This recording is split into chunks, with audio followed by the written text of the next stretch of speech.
Waalaikumsalam warahmatullahi wabarakatuh. Alhamdulillahilladzi hadana li hada wa ma kunna linahtadiya laula an hadanallah laqad ja'at rasulur rabbina bil haqq wa nudu antil kumul jannatu uristumuha bima kuntum ta'malun. Asyhadu an la ilaha illallah wa asyhadu anna Muhammadar Rasulullah sallallahu alaihi wasallam wala alihi wa syabi'i amma ba'da. Apa kabar nih Bapak Ibu semua? Baik. Alhamdulillah. Bapak Ibu, hari ini saya sangat bahagia sekali karena saya bisa sharing keilmuan, ilmu-ilmu yang bisa saya berikan agar kita semua bisa kalau Ibu Endang tadi bilang meng-ATM gitu loh. Apa yang saya ini nanti bisa ditiru dan dimodifikasi. Karena ini sangat bagus untuk kita jalankan untuk bisnis yang ada di rumah. Kenapa sih kita hari ini membahas tentang pemasaran keripik gitu loh. Bapak Ibu, keripik singkong adalah makanan yang sangat biasa di Indonesia. Kita bisa menemukannya, singkong itu bahan baku yang bisa kita cari di pasar ya, di kebun-kebun, banyaklah singkong. Dan ini menginspirasi saya agar bisa bermanfaat, agar bisa berguna gitu loh. Ada nilai materinya, ada nilai ekonominya. Nah, untuk itu saya bisa mengolah dari singkong, bisa saya olah menjadi sebuah makanan yang khas Indonesia. Mungkin kalau di Amerika ada burger, ya kan? Di Turki ada kebab, ya insya Allah, jika Allah paring, singkong akan seperti mereka pendahulu-pendahulunya. Nah, tempo hari kita pernah bertemu dengan pengusaha di Laos, di DPP, pengusaha dari Laos, itu ketika saya presentasikan singkong ini, ternyata di Laos itu bahan baku singkong melimpah. Cuman mereka bingung mau diapakan itu singkong. Dan alhamdulillah hari ini saya akan mencoba bagaimana memasarkan pemasaran keripik cemilan dari rumah, Bapak Ibu semua. Sebenarnya saya ingin demo bagaimana cara membuatnya, cuman itu banyak praktek. Jadi di Zoom hari ini saya mencoba untuk bagaimana kita memasarkan produk cemilan yang bisa kita jual di masyarakat luas. Oke Bapak Ibu semua, perkenalkan nama saya Samsuri Yudianto. Biasa teman-teman memanggilnya Bang JK gitu. Karena di grup saya memposting bahwa status saya adalah juragan keripik. Jadi sebagai personal branding itu mudah dikenal oleh teman-teman di grup bahwa kalau sudah bicara tentang keripik, ya ahlinya saya gitu loh. Jadi kalau Bapak Ibu punya produk, bisa membranding lewat profil di WA. Jadi member akan selalu ingat apa yang Bapak Ibu jual.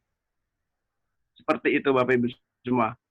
Dan hari ini saya akan membahas tentang pemasaran bagaimana strategi bisnis kanvas untuk menjual produk cemilan di rumah Bapak Ibu semua.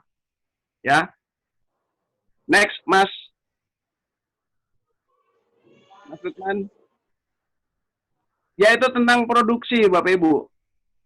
Hari ini saya akan memaparkan bahwa antara produksi dan pemasaran, pilihan terbaik yang harus Bapak Ibu pilih untuk pertama kali adalah Bapak Ibu harus bisa memasarkan produk, sebuah produk. Kesampingkan dulu Bapak Ibu ingin memproduksi. Jadi ketika kita sudah membuka sebuah pangsa pasar yang ada dengan produk yang kita jual, baru Bapak Ibu bisa mencari siapa yang bisa memproduksinya gitu loh. Jadi di sini saya akan menerangkan bahwa untuk menjadi seorang entrepreneur, kita tidak harus memproduksi, tapi kita bisa memasarkannya. cerita saya 10 tahun yang lalu Bapak Ibu, saya juga berawal dari tidak memproduksi, tapi saya mulai dari seorang reseller. Jadi ketika dulu saya itu menjadi reseller sebuah produk keripik juga. Namun saya mempunyai pangsa pasar yang banyak, yang luas gitu loh. Teknik saya memasarkannya adalah saya mengkanvas. Jadi saya mengkanvas door to door melalui direct selling. Ketika pasar-pasar itu sudah banyak, baru saya pelan-pelan memproduksi. Jadi ingat ya Bapak Ibu ya, bahwa di sini yang Bapak Ibu kan di rumah adalah memasarkan produk. Nah, cemilan itu kan tidak hanya keripik saja ya. Cemilan itu bisa Bapak Ibu berupa rempeyek, ya kan, apa kriuk-kriuk, makanan yang lain. Nah, Bapak Ibu bisa membelinya bal-balan di toko grosir. Namun, titik poin yang akan saya sampaikan adalah Bapak Ibu harus membuka pasar yang luas. Pasar yang luas itu bisa berupa dari tetangga kita, dari teman, ya, dari teman kantor, dari sekolah, kan, kampus, atau minimarket dan toko-toko retail yang ada di lingkungan kita. Ini Bapak Ibu semua. Jadi poinnya adalah bagaimana kita bisa memasarkan produk yang kita punya. Lalu kemudian ketika pasar sudah terbuka lebar, pelan-pelan Bapak Ibu belajar bagaimana memproduksinya, bagaimana cara membuatnya. Ketika itu sudah bisa, ketika itu sudah kita temukan rumusnya, baru pelan-pelan Bapak Ibu bisa memilah mana yang produksi saya, mana yang produk yang Bapak Ibu jual itu. Nah, ini adalah poin yang akan saya sampaikan di awal, yaitu kita mesti mempunyai, bisa memasarkan produk, bukan memproduksi produk. Oke? Nah, Bapak Ibu, ada 5 penyebab kegagalan dalam bisnis ini, Bapak Ibu semua. Next, Mas Lukman. Ada 5 penyebab kegagalan dalam bisnis. Ya, yang pertama, ya saya biasanya menyebutnya adalah salah komedo. Salah komedo. Yaitu pertama adalah salah konsep, salah mindset, salah emosi, salah keuangan, dan salah orang. Saya singkat komedo. Salah konsep apa sih salah konsep gitu Bapak Ibu? Salah konsep adalah seorang entrepreneur, pengusaha, biasanya konsepnya adalah ingin mendapatkan keuntungan. Nah, konsep ingin mendapatkan keuntungan dalam marketing modern itu sudah ketinggalan Bapak Ibu semua. Jadi konsep kita dalam membuka sebuah usaha adalah bagaimana kita mendapatkan repeat order. Bagaimana kita mendapatkan pembelian yang berulang. Itulah konsep pertama. Karena ketika kita bisa membuat pembelian berulang atau repeat order, secara otomatis kita akan mendapatkan laba. Nah ini, kadang orang berpikir ketika membuka usaha udah hitungannya untung gitu loh. Untung berapa nih hari ini? Untung berapa nih jualan ini, untungnya berapa gitu.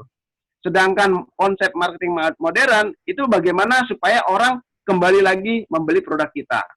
Ini Bapak Ibu, 5 penyebab kegagalan dalam bisnis. Yang pertama adalah salah konsep. Konsepnya adalah berbicara tentang laba. Jangan yang terbaru, bagaimana kita membuat orang kembali membeli produk kita. Lalu yang kedua adalah salah mindset, Bapak Ibu semua. Mindsetnya selalu ingin dikerjakan sendiri gitu loh. Apa-apa ingin dikerjakan sendiri, ya kan? Dari making, ya, dari memasarkannya, dari melobi, semua ingin dikerjakan sendiri. Sedangkan yang terbaru adalah bagaimana kita membuat sebuah sistem. Bagaimana kita bisa bekerja sama dengan orang. Bagaimana kita bisa merekrut orang untuk bekerja dengan kita dan menggapai apa yang kita inginkan, cita-cita organisasi kita gitu Bapak Ibu. Jadi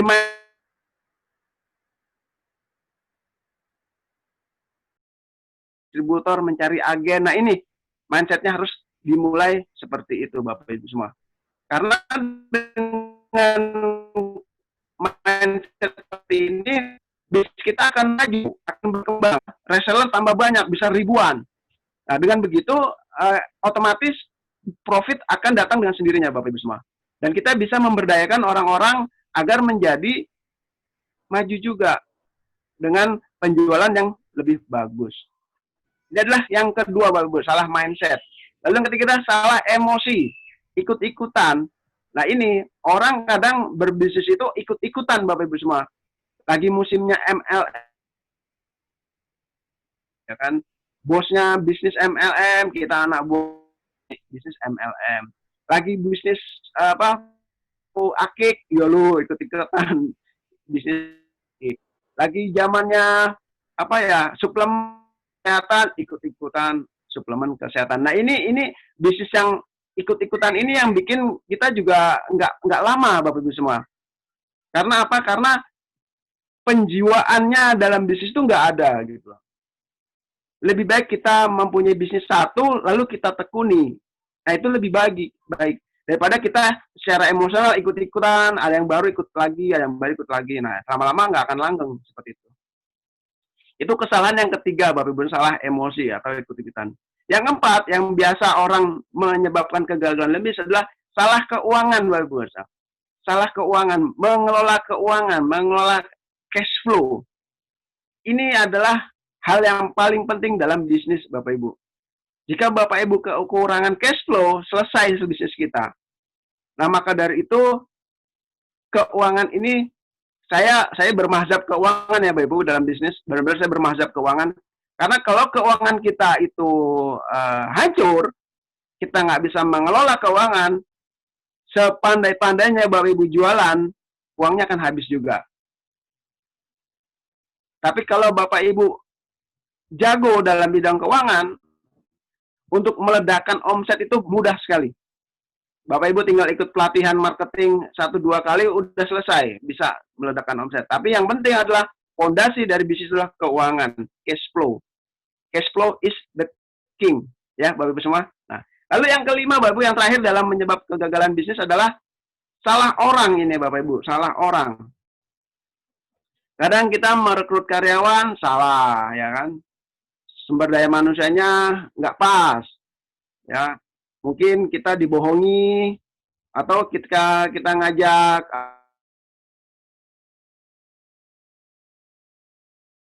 semua juga sering dialami oleh para UKM. UKM terutama di kelas menengah sampai ke middle. Permasalahan adalah di sumber daya manusianya.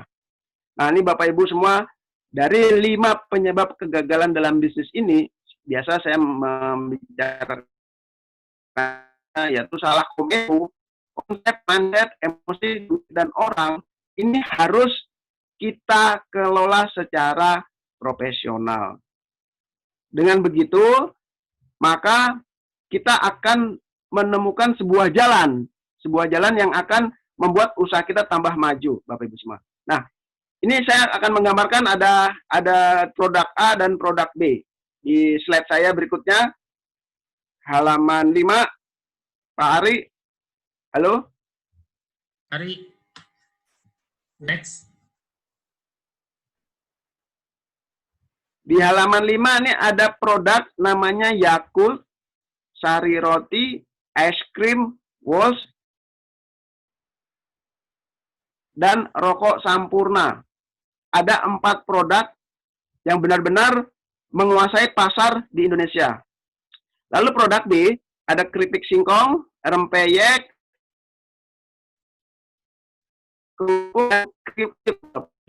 antara produk ini ada perbedaan dan persamaannya. Kalau kita lihat di halaman 6, perbedaan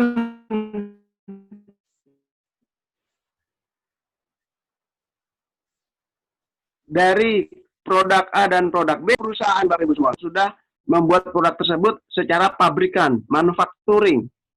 Sedangkan keripik singkong, rempeyek, kerupuk, kriuk adalah masih home industry, masih rumahan. Nah, yang ingin saya sampaikan bahwa antara produk A dan produk B itu ada persamaannya, Bapak Ibu. Persamaannya adalah semuanya itu dilakukan pemasarannya dengan sistem Canvas. Bapak Ibu pernah dengar pemasaran sistem Canvas?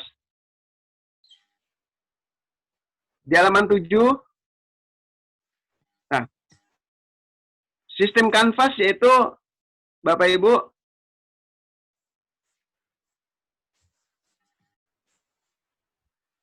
antara produk manufacturing dan produk pabrikan itu berbeda dengan produk home industry. Sedangkan produk manufacturing yang fokus dari pabrikan adalah mereka bisnisnya sudah tersistem, Bapak Ibu semua. Halaman 10, Pak Ari. Bisnisnya sudah tersistem. Apa itu tersistem, Bapak Ibu? Tersistem itu T-nya adalah tenang jalaninnya. Jadi produk-produk yang sudah mempunyai nama, Bapak Ibu, itu jalaninnya tenang. Lalu enak ngaturnya, Bapak Ibu. Enak ngaturnya. Ya, artinya enak ngaturnya yaitu kita bisa pergi, bisa meninggalkan bisnis, tapi bisnisnya jalan. Ya, ini jika sudah tersistem. Lalu rame pembelinya. Ya, rame pembelinya artinya kita bisa menjual baik online maupun offline, pembelinya tetap ada. Pembelinya banyak, orderan selalu datang.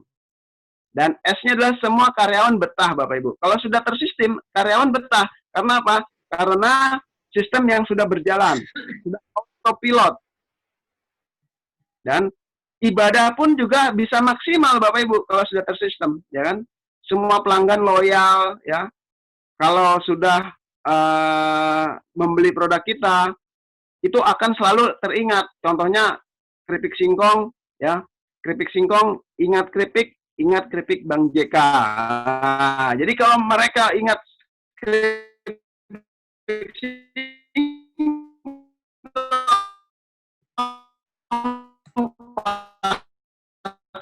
persoalan tangga juga kecepatan senang, Bapak Ibu, enak tidur, enak makan, ya kalau udah tersistem seperti itu, ya. Dan yang terakhir adalah matinya meninggalkan jariah.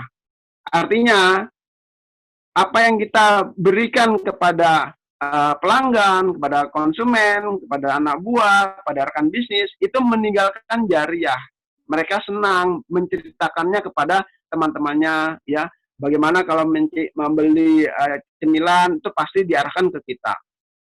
Itu Bapak Ibu semua. Kalau sudah pabrikan, yaitu sudah tersistem. Nah, ini adalah fokus dari pabrikan, Bapak Ibu. Nah, di halaman 11 ini saya memberikan diagram bagaimana mencari distributor dalam marketing, ya. Pabrikan itu pertama adalah membuat riset, Bapak Ibu semua. Meriset apa yang konsumen suka. Apa yang menjadi tren topik kuliner saat ini. Setelah diriset, baru kita mencoba untuk produksi, ya. Produksi. Setelah diproduksi, baru kita mempromosikannya.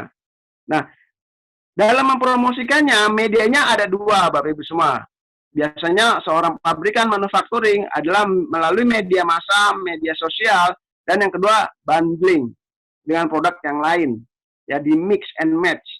Sedangkan produksi fokusnya pada stok, inovasi produk, dan kualitas produk. Agar apa? Agar inovasi produk kita selalu update, tidak ketinggalan, dan selalu kekinian. Sedangkan di riset, ya, fokusnya pada maintenance, perawatan pabrik, operasional, dan HRD, sumber daya manusianya. Dan ini adalah fokus dari pabrikan.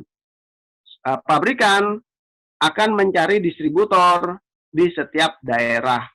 Ini Bapak Ibu semua yang saya sampaikan tadi. Lalu, Bapak Ibu, ada 5 rumus marketing modern. Di halaman 13, ada 5 rumus marketing modern. Mungkin Bapak Ibu pernah mendapatkan materi 4P, ya.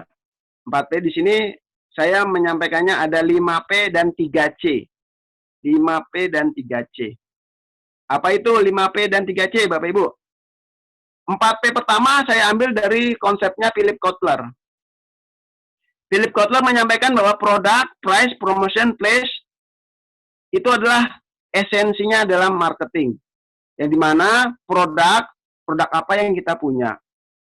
Pemasarannya bisa melalui online maupun offline marketing. Lalu price, bagaimana kita memberi harga. Kita mengetahui harga harga baku, bahan baku, dan harga jual, harga pokok, lalu harga jual. Dan di situ adalah selisih. Selisihnya inilah yang dapat kita keuntungan, Bapak Ibu. Lalu promotion, kita mempromosikannya. Promosikannya bisa lewat teman, saudara, tetangga, ya. Promosinya banyak sekali, bisa online juga bisa offline. Place adalah tempat, Bapak Ibu. Tempat ini sekarang sudah tidak harus di ruko atau di mall-mall swalayan ya Bapak Ibu ya. Di rumah aja sendiri sekarang sudah bisa. Tapi kita bisa memaksimalkannya dengan online. Dan yang terakhir 5P adalah people Bapak Ibu, orang. Orang bagaimana kita mengoperasionalkannya ya, itu melibatkan orang gitu loh. Dari kurir, lalu dari reseller, dropshipper. Nah, inilah ke fungsi dari 5P terakhir yaitu people. Dan semuanya itu berkolaborasi Bapak Ibu semua. Berkolaborasi dengan 3C. 3C-nya ini konsumen, company, dan kompetitor. Kenapa 3C ini penting saya masukkan ke sini Bapak Ibu semua? Seorang entrepreneur harus bisa mengetahui apa yang diinginkan konsumennya. Ya, ada 3 framework marketing yaitu demand, supply, dan margin. Konsumen ini adalah penghasil pundi-pundi rupiah kita Bapak Ibu semua. Dan untuk itu konsumen harus kita jaga loyalitasnya melalui konsep 5P tadi yang saya sebutkan. Lalu C kedua adalah company, perusahaan kita Bapak Ibu. Usaha kita usahakan benar-benar mempunyai visi misi yang jelas, mempunyai tujuan yang benar-benar membuat konsumen itu senang. Kemudian daripada itu, jangan lupa kita juga harus melihat, memantau kompetitor kita. Kompetitor harus kita pantau juga Bapak Ibu, agar apa? Agar kita tidak tersalip, nggak kesalip di tikungan lah kalau bahasa F1 ya. Kita selalu memantau dengan ilmu, selalu memantau, selalu melihat, selalu mengecek kompetitor kita. Gunanya apa? Gunanya agar kita bisa berinovasi dan selalu terdepan, Bapak Ibu semua. Ini ya, tentang konsep 3C dan 5P. Lalu bagaimana sih fokus industri rumah tangga kita Bapak Ibu? Industri cemilan ini yang di rumah. Untuk yang di rumah Bapak Ibu, ketika Bapak Ibu punya usaha di rumah, fokusnya hanya ada 2, yaitu produksi dan pemasaran. Hanya 2 itu Bapak Ibu, produksi dan pemasaran. Nah, diagramnya ada di halaman 16. Apa sih konsep produksi dan pemasaran itu? Bapak Ibu, ketika kita bisa memasarkan sebuah produk, maka yang kita kejar marketingnya adalah kita harus mencari 3 orang, yaitu agen, distributor, dan reseller. Ini Bapak Ibu semua. Agen, distributor, reseller, atau satu lagi, dropshipper. Ada 4. Bagaimana orang itu bisa memasarkan produk Bapak Ibu semua. Ini adalah fokus dari home industry di bidang pemasaran. Kalau agen, distributor, ketika Bapak Ibu sudah mendapatkan agen atau distributor, itu sudah agak tenang. Karena biasanya agen dan distributor itu, quality orderannya sangat banyak. Kita mendapatkan 5 distributor aja di setiap kota, itu sudah kewalahan, syukur. Kewalahan order. Kadang kita juga nggak ngejar produksinya, ya. Ketika orderan itu sudah banyak, kita tinggal mengejar produksi. Nah, produksi ada 3, Bapak Ibu semua. Produksi fokusnya itu di kuantitas, inovasi, dan harga. Kuantitas Bapak Ibu perbanyak, otomatis distributor akan tercover pesanannya. Harga bisa lebih murah untuk seorang distributor. Nanti distributor akan mencari agen, reseller, dan dropshipper. Seperti itu Bapak Ibu. Sekarang gini Bapak Ibu semua. Di halaman tadi, halaman 20.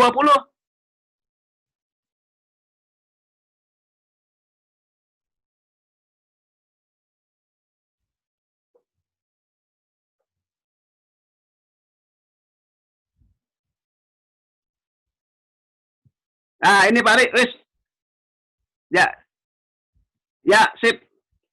Bapak Ibu, saya akan menjelaskan bagaimana Bapak Ibu bisa menjadi pusat distribusi ketika produk yang Bapak Ibu semua ada di rumah, cemilan yang ada di rumah. Contoh, misalnya Bapak Ibu hari ini jualan keripik atau rempeyek atau dan sebagainya lah ya. Di sini ada toko atau ruko, artinya rumah ya Bapak Ibu ya. Rumah di tengah-tengah itu ada rumah. Nah, agar kita bisa menjadi pusat distribusi Bapak Ibu, untuk wilayah barat, di atas itu ada wilayah barat, di samping kanan ada wilayah utara, di bawah itu ada wilayah timur, dan di kiri ada wilayah selatan. Ini harus Bapak Ibu kuasai. Ya, mindset kita adalah ketika kita menjadi pusat distribusi, maka wilayah semua Jakarta, utara, timur, dan barat, selatan itu harus kita kuasai Bapak Ibu. Bagaimana kita caranya menguasai, memonopoli wilayah tersebut? Ada di slide ke-21. Ini ada istilahnya one way Bapak Ibu semua ya. Ada one way. One way ini maksudnya adalah sistem canvassing itu kan menyusuri jalan ya Bapak Ibu ya, menyusuri jalan, menawarkan produk baik toko retail maupun konsumen langsung. Nah, sistem one way ini Bapak Ibu ketika berjalan lewat jalan raya, itu di sebelah kiri left side, itu Bapak Ibu bisa mendapatkan toko-toko retail yang ada di pinggir jalan. Bapak Ibu susuri, begitu juga sebaliknya ketika Bapak Ibu ada di right side, ada di kanan jalan, Bapak Ibu juga melihat toko-toko retail yang ada di sebelah kanan kita. Armadanya Bapak Ibu, armadanya ada dua. Yang saya sampaikan ya, bagaimana kita mempunyai armada yang anti hujan, anti badai, anti angin topan Bapak Ibu.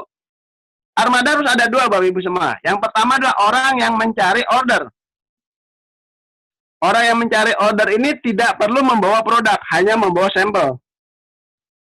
Dan orang yang mencari order ini kita targetkan satu hari minimal mendapatkan 100 toko. Satu orang Bapak Ibu, dia tidak membawa produk, hanya sampel saja. Dan setiap sudah mendapatkan toko retail, toko-toko yang akan kita tuju, itu dicatat. Dan yang kedua adalah orang yang mengantar Bapak Ibu, yang mengantarnya, yang mengirim produk tersebut, delivery lah istilahnya. Ya, delivery. Nah, delivery. Kalau sudah di delivery, berarti kita sudah mendapatkan sisi tersebut. Ini adalah sistem one way ya Bapak Ibu semua. Jadi satu orang mencari PO, satu orangnya lagi yang delivery gitu loh. Sehari berikutnya delivery. Nah, lalu yang slide ke halaman 22 Pak Ari, itu adalah istilah intercept ya, intercept. Ini adalah ketika kita mempunyai pesaing. Jadi saya mengambil contoh adalah intercept alpha dan indo. Mengapa alpha dan indo itu deket-deketan Bapak Ibu semua? Ini saya ibarat jalan yang tanda panah ini adalah alpha indonya gitu. Jadi setiap jalan lurus ini ada pesaing, maka kita harus mengintercept.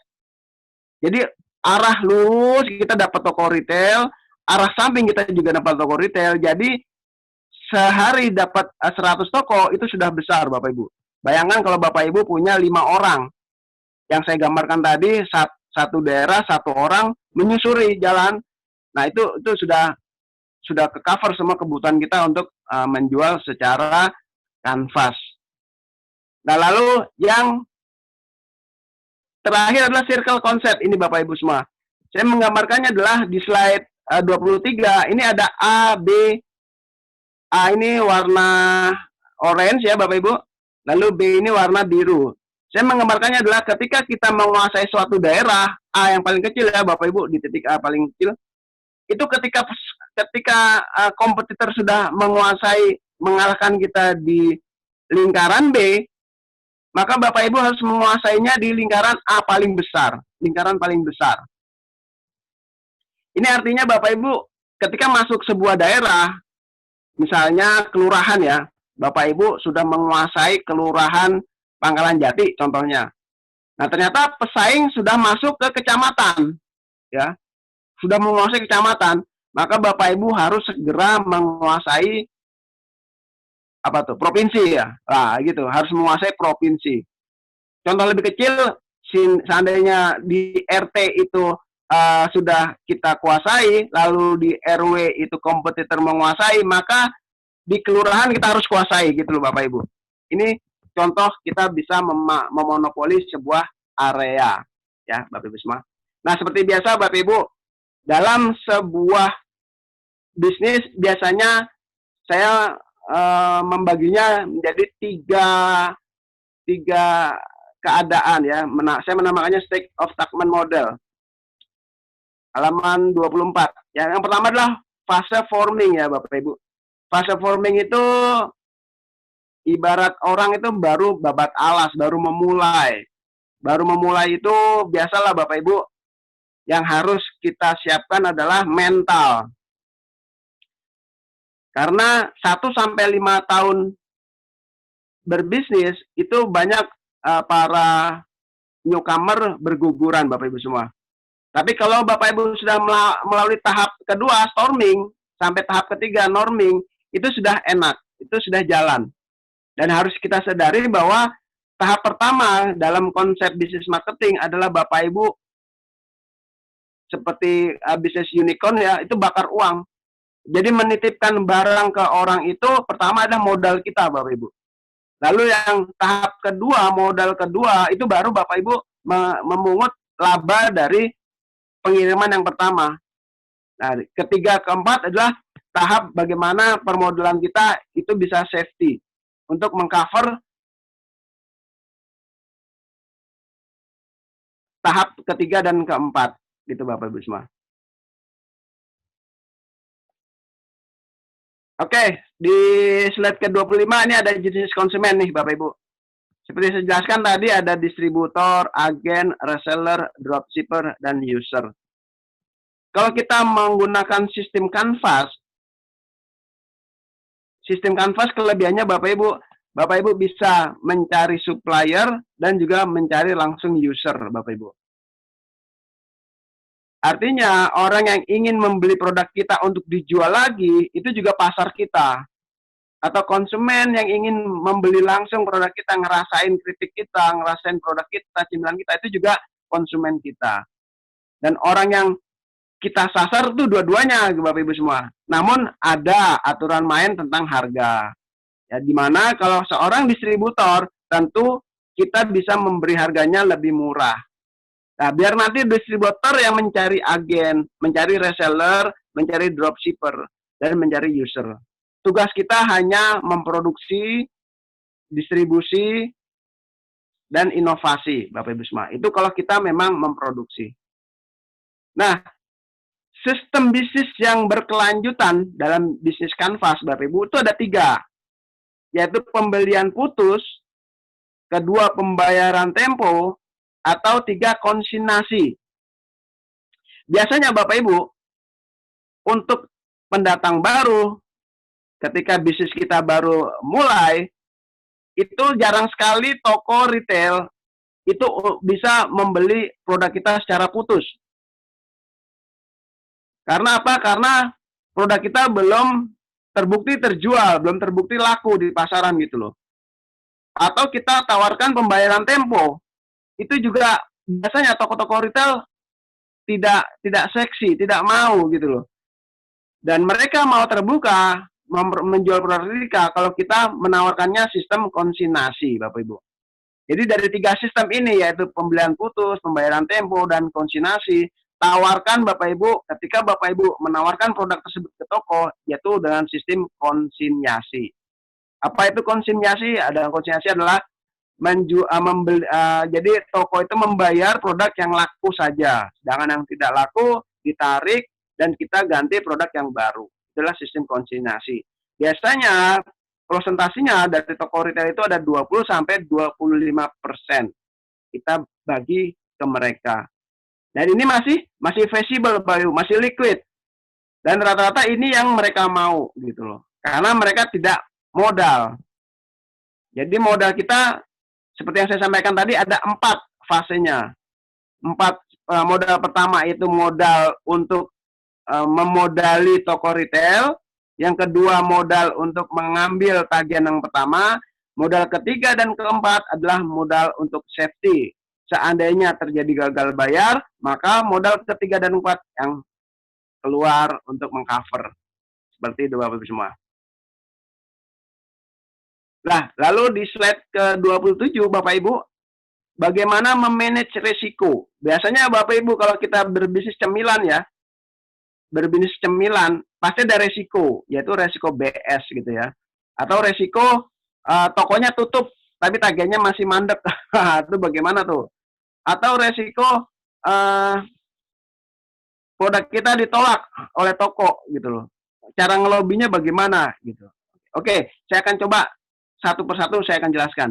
Memanage risiko. Bapak Ibu, kalau Bapak Ibu ingin menawarkan produk cemilan di toko retail, usahakan barangnya yang tahan lama. Ya. Nomor 1 itu cari produk yang tahan lama. Keripik saya itu bisa 3 bulan Bapak Ibu. Kekuatannya itu 3 bulan karena dia berwujud keripik basah. Kalau keripik yang kering dengan bumbu kering itu bisa 1 tahun. Dan ini masih bisa meminimalisasi resiko. Bayangkan kalau Bapak Ibu berbisnis yang barang tersebut gampang basi, contohnya kayak kue subuh atau lain sebagainya, ini resikonya besar. Jadi ketika kita ingin menitipkan produk kita ke toko retail, carilah produk yang tahan lama.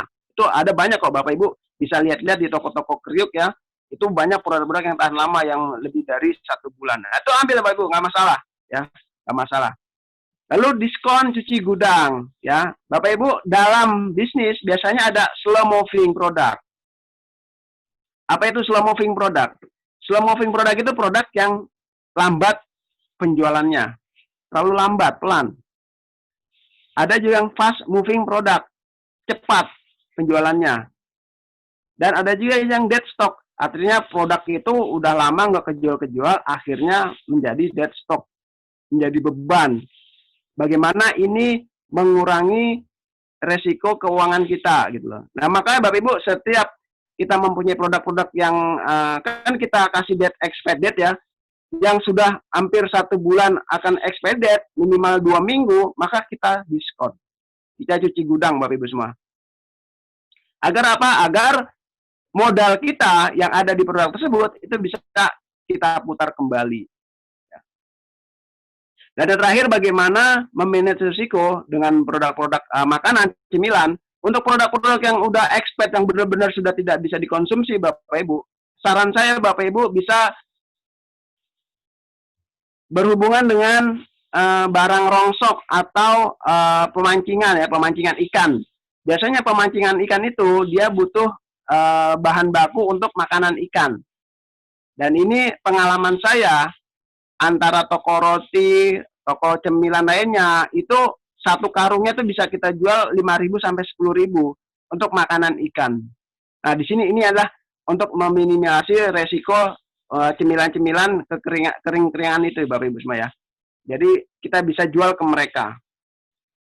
Nah, ini Bapak Ibu semua, saya akan memberikan contoh faktor kali kalau Bapak Ibu menjalankan bisnis dengan sistem kanvas. Bisa Anda bayangkan kalau 1 toko Bapak Ibu mendapatkan margin 20.000, seandainya Bapak Ibu punya 1.000 toko, nah itu tinggal hitung aja itu. Itu banyak sekali Bapak Ibu semua. Ya. Bagaimana cara menghitung kecepatan produk yang dijual oleh toko yang menjadi rekanan kita Bapak Ibu? Saya menamakannya itu. Itu yaitu inventory turnover. Bapak Ibu paham ya, inventory turnover. Artinya kecepatan inventory ya produk kita bagaimana kecepatan produk kita dijual di pasaran. Kalau saya di sini itunya adalah toko. Jadi toko yang menjual produk kita, kecepatannya menjual produk itu tuh berapa hari. Artinya, jangan sampai di toko tersebut produk kita sudah habis, tapi kita tidak mengirim-ngirim gitu loh. Kita terlambat mengirimnya. Hitungannya seperti apa sih? Nah, seperti ini Bapak Ibu semua. Jadi itu sama dengan stok per omset per hari. Contoh, di toko A kita kirim 300 bungkus ya, 300 bungkus cemilan. Harganya 5.000, berarti total 1.500.000. Labanya 400.000, 300 bungkus itu.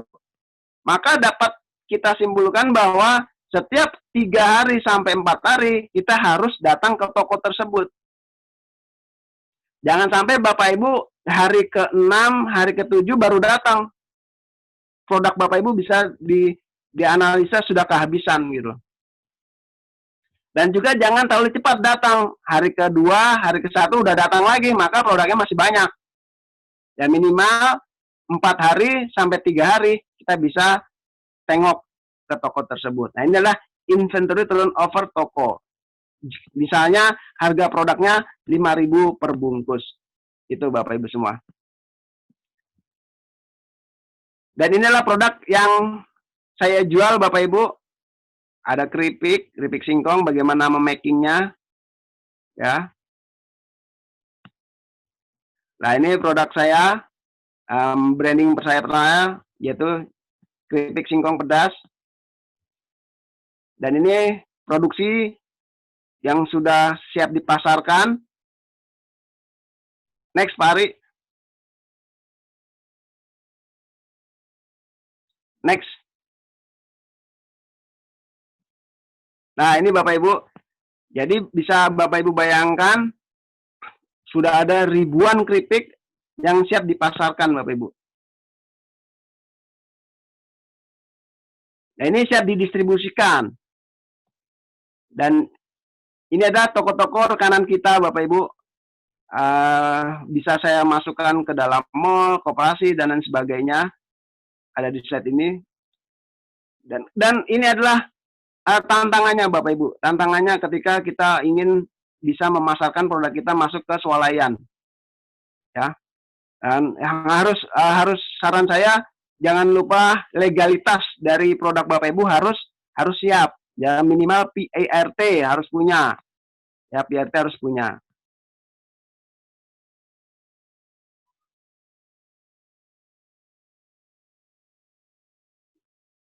Dan ini Bapak Ibu, ini ada kunci suksesnya tuh cuman ada 5 Bapak Ibu semua. Ya, ini kunci suksesnya ada 5. Pertama, impian standar lah ya Bapak Ibu. Bagaimana kita sebagai pemilik usaha harus mempunyai impian. Terus yang kedua, fokus dan komitmen sama jalan hidup yang akan kita lakukan. Seandainya Bapak Ibu ingin fokus menjadi seorang pengusaha, fokus saja seorang pengusaha. Ya, karena kalau tidak fokus, ya sulit untuk sukses dalam bidang bisnis. Yang ketiga, belajar, berani mencoba, dan yang saya wanti-wanti cash flow Bapak Ibu. Ya, seorang bisnismen, seorang pebisnis harus bisa menjaga cash flow-nya.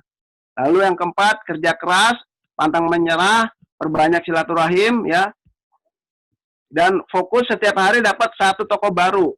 Itu untuk seorang canvasser. Setiap hari dapat 1 toko baru. Bayangkan Bapak Ibu, kalau Bapak Ibu punya anak buah 10, setiap hari dapat 1 toko baru, berarti setiap hari dapat 10 toko. Sebulan sudah 3.000 toko Bapak Ibu. Dan yang kelima, doa. Doa ini adalah senjatanya orang iman. Ya, kita harus selalu tetap berdoa Bapak Ibu semua. Dan slide terakhir Bapak Ibu, saya ada quote yang bagus sekali. Saya nggak tahu ini riwayatnya dari hadis apa. Rasulullah di setiap pergi berdagang, ia selalu melewati jalan yang berbeda. Ya, baik berangkat maupun pulang berdagang. Ini Bapak Ibu semua. Jadi kalau kita berdagang lewat satu jalan, pulangnya juga lewat jalan yang lain. Ya, insya Allah dengan sistem seperti itu, kita akan mendapatkan banyak toko-toko retail yang menjadi mitra kita. Gitu. Ini slide terakhir Bapak Ibu semua. Alhamdulillah jazakumullah khairah. Semoga semua diberikan kelancaran, kebarokahan. Gimana Pak Ari, ada sesi tanya jawab? Ya Pak JK ada Pak. Ya Pak JK, ada sesi tanya jawab dengan Pak Dodi ya. Monggo Pak Dodi, silakan. Ya, Assalamualaikum warahmatullahi wabarakatuh. Alhamdulillah, jazakallah khairah Pak Samsuri, Pak JK. Kritik JK-nya luar biasa, Pak Farhan. Ya. Mohon ini Bapak Ibu yang mau bertanya bisa, tadi sudah ada beberapa pertanyaan lewat chat juga. Tapi kalau misalnya mau bertanya langsung silakan di list dulu, di unmute, menyebutkan namanya siapa, saya daftar.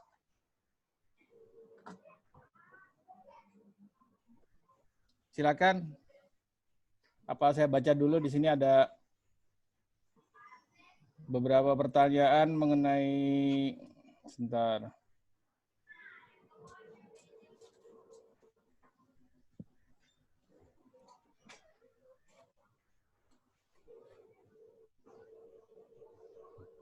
Mengenai slide sudah lewat tadi. Tadi Bang JK menyinggung tentang riset Amsol, kasih bocoran trik riset ala Bang JK. Alhamdulillah, jazakallah khairan. Satu. Yang kedua,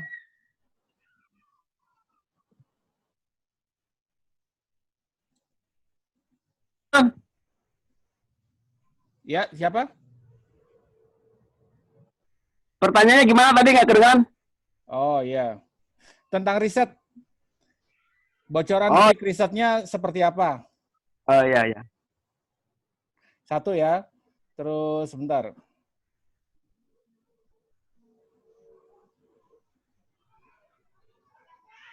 Ada berapa tim untuk pemula? Paling tidak berapa personel? Satu orang cari PO, satu orang kirim berapa orang produksi. Nah ini yang dari Bu Ina bertanya nih. Tadi dari tentang riset dari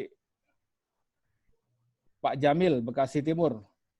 Sudah 2 penanya ya. Oke, saya jawab dulu ya Bang. Ya, monggo. Oke, Bapak Ibu, untuk riset ya, untuk riset itu pertama kita secara kasat mata aja ya, kasat mata itu kita lihat kita pribadi gitu. Kita pribadi ketika kita menjual produk itu cocok nggak nih dengan rasa kita gitu. Kita riset diri kita, misalnya cemilan ini rasanya enak gitu ya, buat kita tuh enak. Dan ketika kita bisa berpositif thinking ini bisa dijual, maka kita bisa riset ke teman kita dulu yang terdekat. Gimana nih rasanya keripik ini, enak nggak gitu. Nah, ketika itu mereka sudah, ini yang terdekat aja ya, yang saya ajarkan yang simple, paling simple gitu. Kita nggak perlu meriset melalui medsos atau media yang lain. Ini secara lingkungan terdekat saja. Ketika teman, minimal istri, teman itu merasakan produk yang kita kasih sampel itu enak, nah itu bisa menjadi patokan kita untuk jualan. Tapi kalau dari diri kita merasa ini nggak enak nih, nah ini jangan gitu. Tester risetnya itu dari diri kita sendiri. Lalu kita coba makanan-makanan apa aja sih yang biasa ditemukan, yang mudah Bapak Ibu, jangan yang sulit. Karena kalau yang sulit ditemukan, seandainya Bapak Ibu nanti bisa memasarkannya, nanti sulit resource-nya gitu loh. Ya. Jadi yang mudah dicari aja, kayak misalnya singkong kan mudah dicari gitu loh. Terus kayak apa, tepung-tepung yang kayak tepung dibuat dari tepung kan juga mudah gitu. Dari situ lalu kita lempar ke medsos. Lempar ke medsos lewat grup WhatsApp, kita share, kita jual ya, atau lewat Facebook dan lain sebagainya. Itu Mas Lukman, ya riset pertama tuh dari diri kita dulu. Ketika dari kita sudah merasakan enak, nyaman, baru kita share ke tempat lain. Baru kita membrowsing di medsos. Begitu.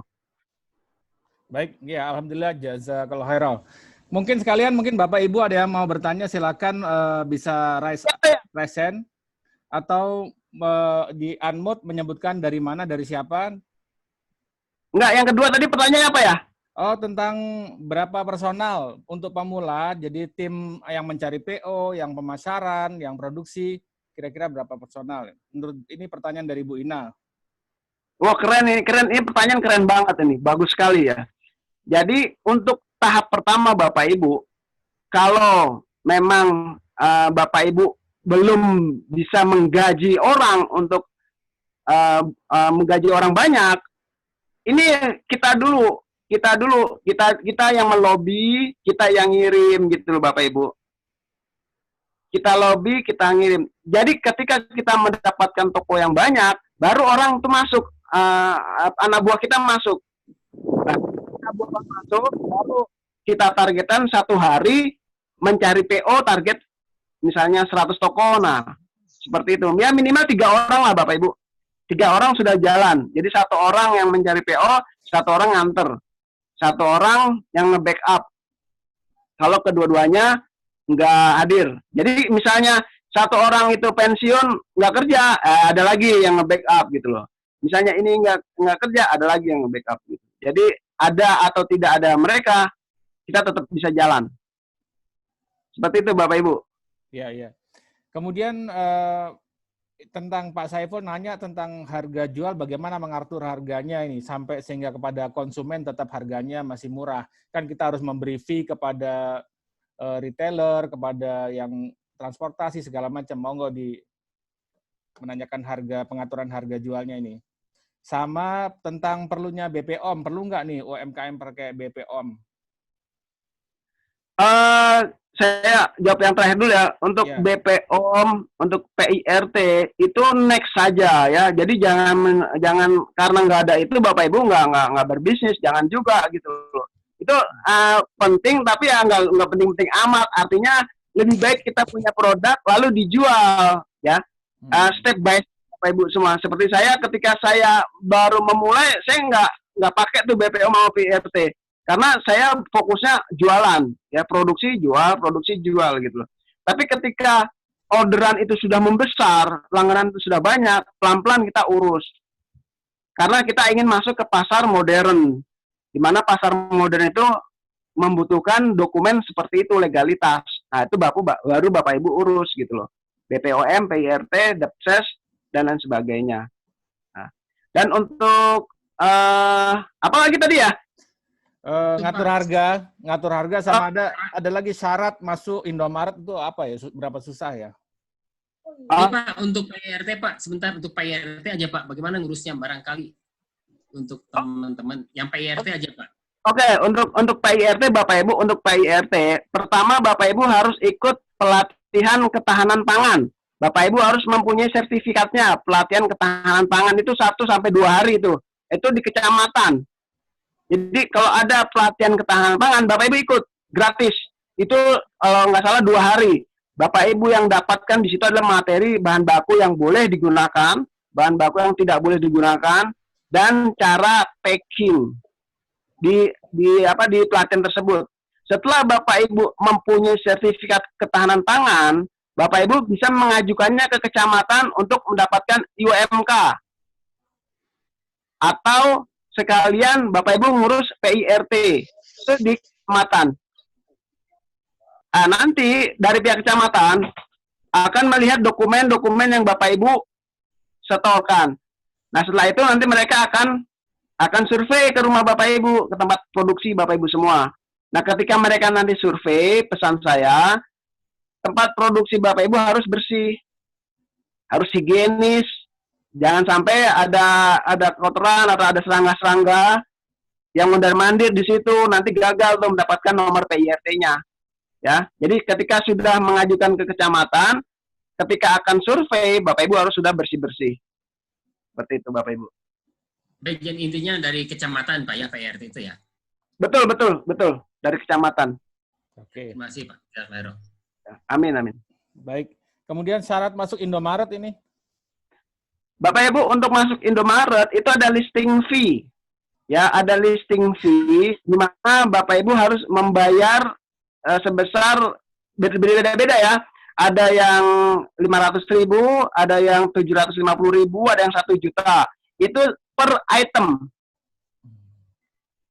Ingat per item ada listing fee-nya sebesar di bawah 1 juta lah. Ya. Nah, ketika itu Bapak Ibu harus sudah mempersiapkan legalitas. Untuk masuk Indomaret, Alfamaret, kalau Bapak Ibu nggak punya legalitas, sulit untuk masuk gitu. Nah, aku sudah punya legalitas, bayar PIRT, bayar listing fee, saran saya kalau Bapak Ibu masih home industry jangan masuk ke sana dulu. Karena apa? Satu kecamatan Indomaret itu ada kurang lebih 5.000 Indomaret, Bapak Ibu.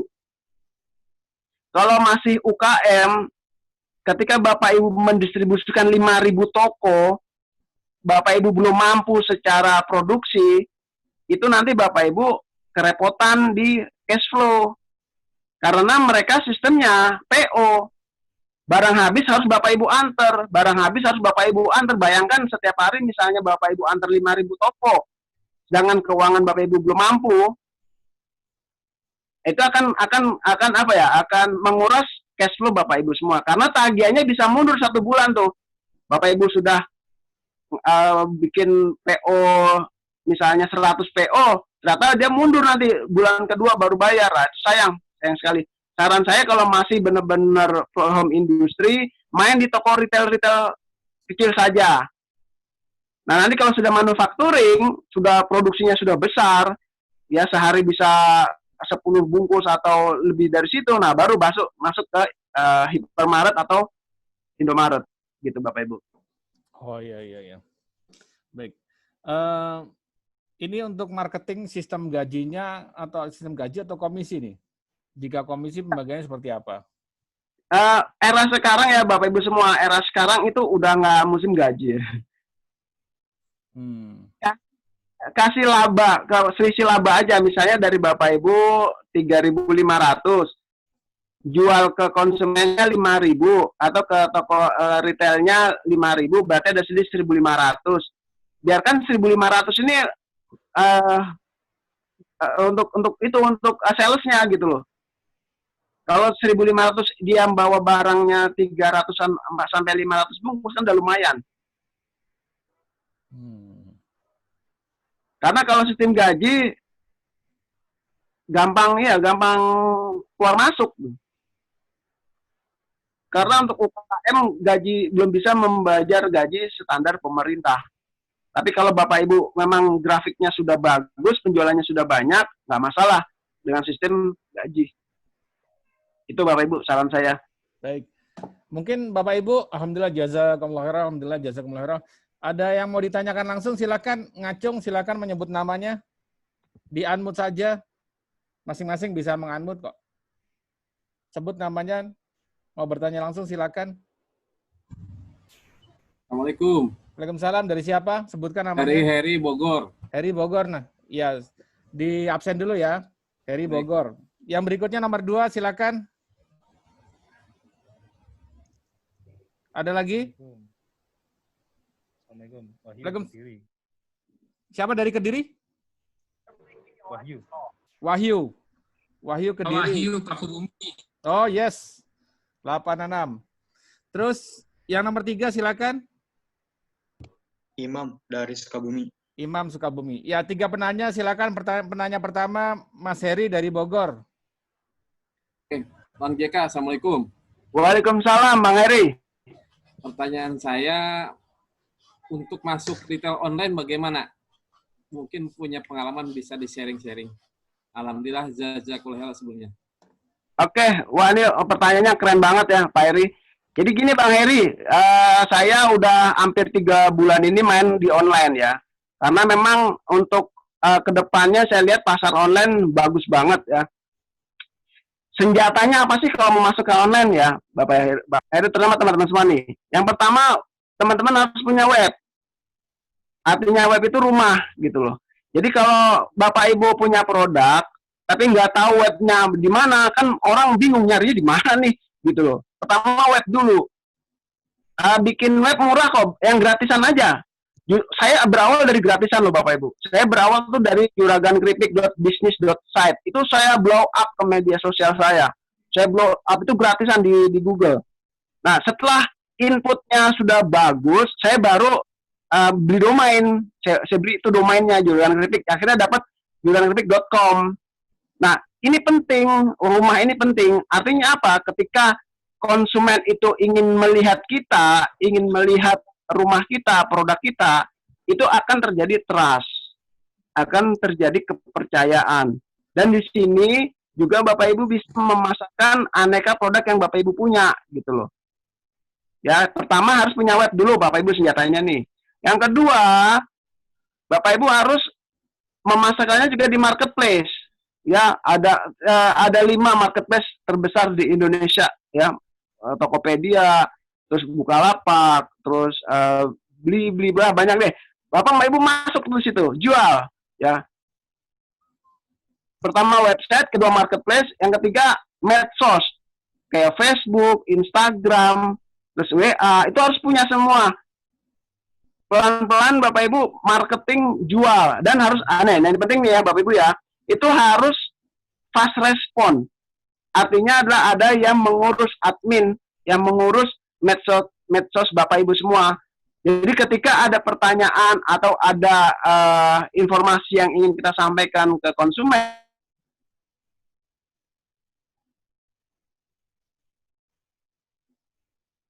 itu responnya cepat.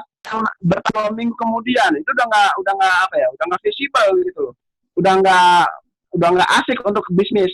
Nah makanya untuk menyiapkan itu semua Bapak Ibu harus punya admin yang ngurusi masalah medsos produk Anda. Ya, jadi yang pertama punya website, kedua masuk ke marketplace, di UB kan ada Pickup tuh, masuk aja Bapak Ibu Pickup. Marketplace, ketiga Facebook ad, ya, Instagram ad, WhatsApp dan lain sebagainya. Itu Bapak Ibu untuk mengelola senjata kita di medsos, di online. Oke, Bang Heri cukup? Baik. Oke, sip. Mantap. Jazakallahu khairan. Amin. Amin. Alhamdulillah, jazakallahu khairan. Kemudian Mas Wahyu Kediri, silakan. Ya, langsung aja Om JK.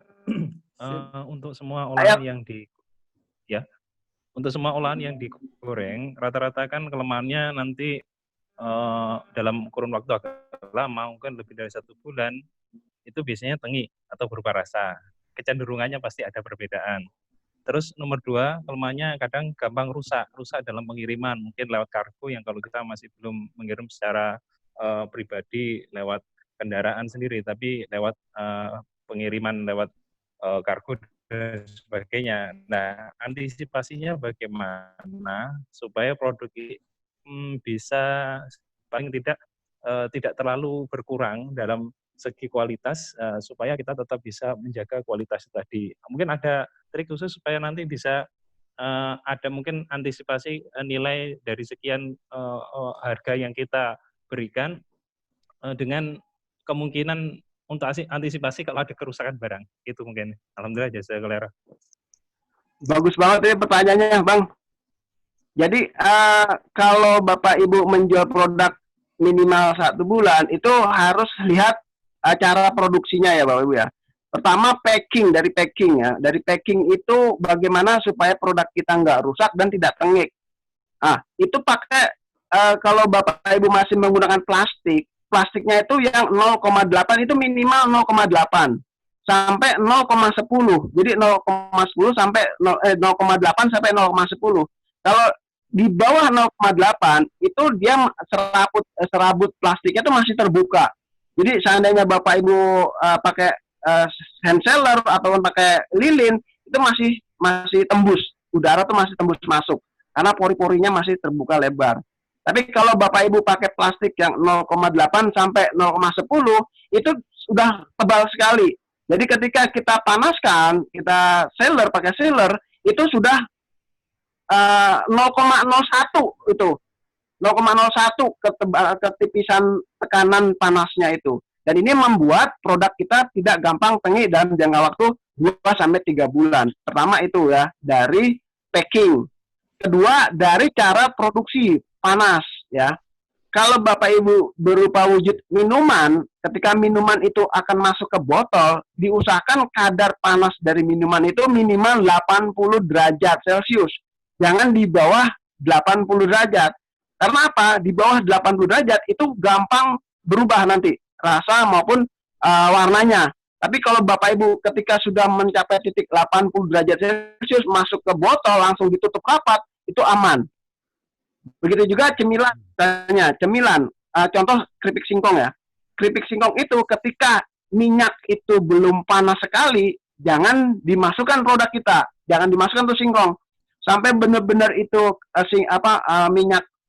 minyak gorengnya itu sudah panas, baru singkong itu masuk. Dan ketika sudah masuk, ngangkatnya juga jangan lebih dari 5 menit. Karena nanti akan merubah warna, bisa gosong ya, bisa coklat, nggak bagus gitu. Jadi tekniknya harus dari cara produksi maupun dari cara packing, itu untuk supaya produk kita nggak tengik dan bau. Lalu untuk packing ya Bapak Ibu, supaya nggak rusak, itu memang harus pakai kardus ya, kita harus bikin kardus. Kardusnya itu yang ketebalannya 0,11 itu artinya Bapak Ibu banting aja tuh barang kita masih kuat. Nah, dan di kardus tersebut ya, ketika Bapak Ibu pesan kardus itu ditulisin nggak boleh dibanting dan nggak boleh ditekan. Biasanya ekspedisi ketika sudah ada tulisan di kardus itu tidak boleh dibanting dan tidak boleh ditekan, itu sudah tahu gitu. Tapi kalau Bapak Ibu pakai kardus nggak bikinan sendiri, ya resikonya di situ, kadang ketiban ketekan oleh ekspedisi jadi rusak. Jadi Bapak Ibu harus bikin kardus. Itu ada lagi ya? Ya, ada satu lagi dari Mas Imam Sukabumi, silakan. Baik Pak, mau menanyakan ini Pak, gimana untuk seorang pemula yang baru buka usaha kayak makanan gitu untuk membentuk distributor, agen dari resellernya Pak. Nah mungkin itu aja sih Pak. Terima kasih. Alhamdulillah jazakallahu khair. Oke, bagus Mas pertanyaannya.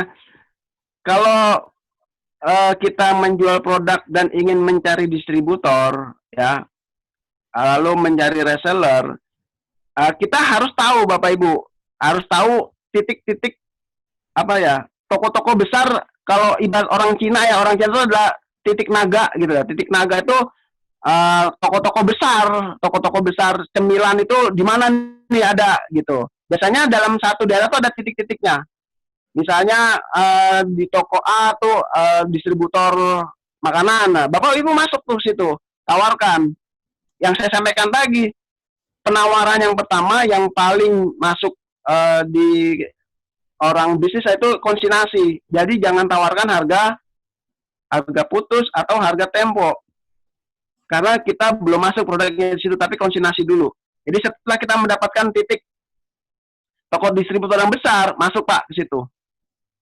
Dan untuk mencari reseller, biasanya nanti kalau kita sudah dapat toko distributor itu yang nanti akan mencari reseller maupun agen-agen. Dia nanti yang ngedrop gitu.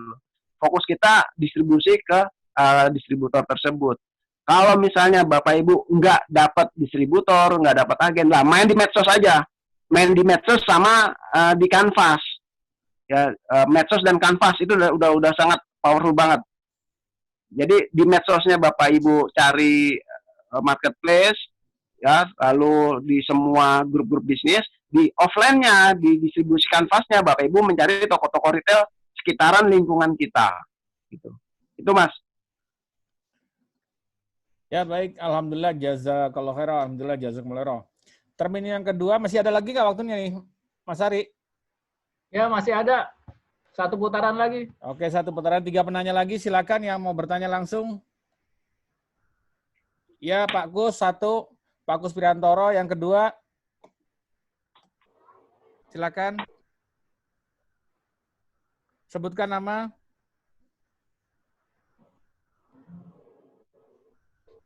Assalamualaikum Pak JK. Waalaikumsalam. Ya. Dari siapa nih? Belum Pak Kus, sebentar Pak. Lagi disebut.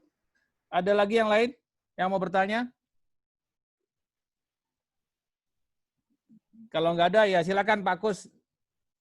Monggo Pak Kus. Assalamualaikum Pak JK, Pak Ari, Pak Dodi. Ya, Waalaikumsalam. Alhamdulillah jazakallahu khairan acaranya nih, bagus Amin. luar biasa. Saya cuma menanyakan cara menyiasati kompetitor Pak JK.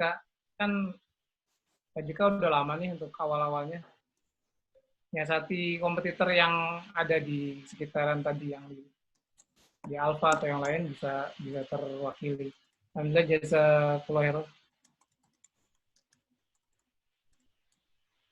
Maksudnya gimana Mas? Menyiasati kompetitor. Oke. Kompetitor itu banyak ya, banyak sekali. Misalnya dalam satu toko tuh ada juga yang jual keripik mirip-mirip kayak kita, lalu ada juga jauh rasanya seperti kita gitu. Menyiasatinya gini Bang, jadi misalnya di kompetitor kita itu pengirimannya nggak lengkap atau harganya lebih murah. Nah, kita bisa istilahnya funneling ya, funneling produk. Funneling produk itu kita bisa lebih besar, lebih kecil, atau sedang gitu loh. Jadi ketika kompetitor itu ngeliat produk kita, dia ingin inovasi lebih kecil dari produk kita, kita udah punya juga. Kalau kompetitor mau bikin produk yang kiloan, kita juga punya produk kiloan gitu loh. Jadi kita memantau kompetitor seperti itu. Misalnya kompetitor ada produk yang ukuran 90 gram. Nah, kita sudah masuk ke ukuran 45 gram sampai 1 kilo. Jadi kompetitor akan masuk situ, produk kita sudah ada gitu loh. Kemudian di rasa. Misalnya kompetitor masuk ke dua rasa. Misalnya kompetitor masuk rasa pedas, lalu rasa gurih. Kita lengkapin. Ada pedas, gurih, asin, barbecue, keju, jagung manis. Kompetitor jadi bingung nanti mau masuk lagi udah nggak bisa. Terus masalah harga. Misalnya kompetitor ngasih harga murah. Misalnya kita jual 5.000, kompetitor ngejual 2.000 gitu loh. Nah, di situ ada bonus. Misalnya ada orang beli, kita bonus 1. Atau kita bikin produk yang lebih kecil lagi packingannya. Nah, di sini nanti kompetitor bingung. Jadi semua sisi kompetitor mau bergerak susah. Jazakallah. Baik, alhamdulillah jazakumullah. Berikutnya, Amin. ya Ibu Ina tadi sudah raise hand mau bertanya. Silakan Bu Ina. Ibu-ibunya sepi. Ada Bu Ina tadi raise hand udah. Monggo. Monitor nggak Bu Ina, Ibu Ina Kurniawati? Silakan di unmute. Insya Allah terdengar. Terdengar Bu, monggo. Ya. Assalamualaikum warahmatullahi wabarakatuh. Pak mau Waalaikumsalam. tanya, dari mulai Bapak usaha pertama sampai terlihat ada hasilnya, itu melalui beberapa kali packing ganti kah, pengalamannya berapa istilahnya, atau langsung jadi, packing pertama langsung jadi, pengalamannya sampai berhasil tuh kira-kira berapa? Kecepatannya setahun, 2 tahun, atau bagaimana? Yang pertama itu. Yang kedua masalah rasa, kan kita antara sama produsen lain mungkin mirip ya Pak, tapi mungkin ada nggak Bapak punya rahasia kecil, punya saya produknya di seperti ini kan, yang beda tipsnya seperti ini biar beda dengan yang lain, tidak bisa ditiru, karena kalau terlalu sama dengan yang lain juga kita pemula kan saingannya berat. Cuma itu dulu Pak pertanyaannya, terima kasih. Jazakallahu. Amin, alhamdulillah jazakallahu khairan. Monggo Pak JK silakan. Pertanyaannya bagus banget Bu Ina. Emang di awal-awal itu packing saya tuh apa adanya gitu loh. Plastiknya masih plastik 0,3, tipis sekali ya. Dan dulu saya masih pakai seal, belum pakai lilin ya, belum pakai seal, pakai lilin. Dan dari itu kan karena terbentur oleh modal ya. Modal kita masih belum besar. Jadi ya sebisanya saya waktu itu jual dengan plastik yang tipis, dengan alat seadanya. Tapi yang saya kejar itu marketingnya Bapak Ibu. Jangan sampai lupa ya. Yang dikejar itu pangsa pasarnya, marketingnya, jualnya yang lebih banyak gitu loh. Biarin nanti produksinya kedodoran nggak apa-apa, tapi yang penting jualnya tuh banyak. Nah setelah packingnya itu sudah saya lihat sudah ketinggalan zaman, nah saya baru mulai mengurus legalitas. Ya sambil mengurus legalitas saya memperbaiki packing. Ya dari situ kan banyak juga dulu ya konsumen ngeluh kok tambah alot. Nah, ternyata dengan plastik yang packing yang tebal itu bisa mengurangi kerusakan produk kita gitu Bapak Ibu semua. Jadi dari packing memulai dari 0 sampai besar, Bapak Ibu harus riset terus tuh ya. Jadi ketika nanti sudah jadi, sudah bagus, sudah lama, kemasannya juga sudah bagus gitu. Karena untuk masuk pasar modern, kemasan juga pengaruh. Ya, jadi step by step ya Bu Ina untuk memperbaiki packingnya. Ya, intinya yaitu pertama kita kejar dulu marketingnya dulu ya Pak. Kalau Ya, kemasan betul. kita sambil belajar. Sambil, Ya. benar Bapak Ibu, benar Bu Ina, benar. Sambil belajar, nggak apa-apa. Baik, alhamdulillah jazakumullah khairan. Ini Pak Amin. Aris sudah jam 17.27 ini sampai jam berapa ini? Mau persiapan buka puasa? Oh, buka nih, mau buka. Iya. Kayaknya luar biasa sekali. Nanti bisa, kalau mau ada pertanyaan bisa langsung ke beliau atau di grup. Nanti beliau ada di grup juga, insya Allah bisa dijawab. Demikian Pak Ari, silakan. Closingnya dari siapa nih? Alhamdulillah, jazakumullah. Amin. Alhamdulillah, jazakumullah khairan atas semua partisipasinya Kak Dodi dan Bang JK dan ibu-ibu, bapak-bapak semua. Kita ucapkan syukur, alhamdulillah, jazakumullah. Namun karena waktunya juga yang agak terbatas, sudah mau buka, jadi kita sudahi dulu. Mudah-mudahan nanti akan kita adakan acara-acara berikutnya. Bang JK insya Allah siap ya? Siap Bang, siap. Siap, alhamdulillah. Oke, tadi nanti insya Allah materi dan ininya kita bisa share nanti di kalau nggak di grup di